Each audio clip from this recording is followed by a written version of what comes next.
సికింద్రాబాద్ పరిధిలోని జవహర్ నగర్ శ్రీ చైతన్య టెక్నో స్కూల్లో జరిగిన దాడి ఘటన సంచలనం రేపుతోంది.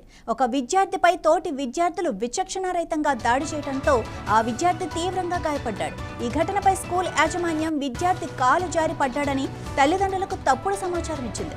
అయితే గాయాలు చూసి చలించిపోయిన తల్లిదండ్రులు పోలీస్ స్టేషన్లో ఫిర్యాదు చేయడంతో principal J Manoj Kumar, hostel warden M Babu, hostel incharge J ఆకాష్లను పోలీసులు అరెస్టు చేసి రిమాండ్కు తరలించారు. 9 మంది విద్యార్థుల మధ్య గొడవ జరిగిందని, విద్యార్థి తల్లిదండ్రులను దుర్భాషలాడటంతో దాడి జరిగిందని పోలీసులు తేల్చారు. కేసుకు సంబంధించిన వివరాలను మల్కాజ్గిరి డీసీపీ శ్రీ హెచ్ శ్రీధర్ విలేకరుల సమావేశంలో వెల్లడించారు.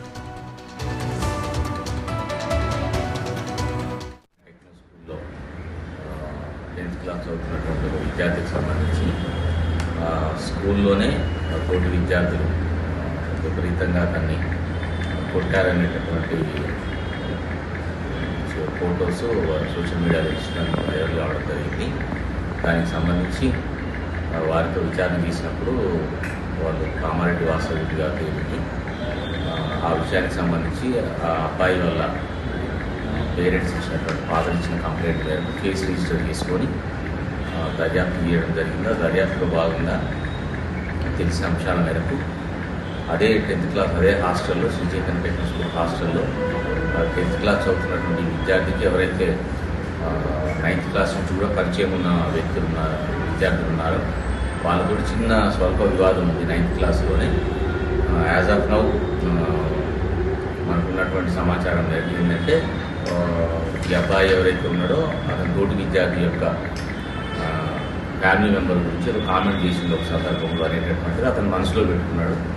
ఆ మనసులో పెట్టుకొని దాని గురించి వేచి చూస్తూ రీసెంట్గా 7th రోజు నైట్ ఈ అబ్బాయిని రూమ్లో ఉండగా అతనికి ఇంకా 8 మంది మిత్రులతో కలిసి అదే హాస్టల్లో వేరే రూమ్లోకి తీసుకెళ్ళేసి విచక్షణారహితంగా కొట్టడం జరుగుతుంది. భారీ తీవ్రత ఉన్నటువంటి గాయాలు గుర్తించడం జరిగింది. దానికి సంబంధించి కూడా ఆ రోజు రాత్రి 11 గంటల నుంచి 3 గంటల వరకు కూడా అబ్బాయిని వాళ్ళు 9 మంది విద్యార్థులు కలిసి కొట్టినట్టుగా గుర్తించడం జరిగింది.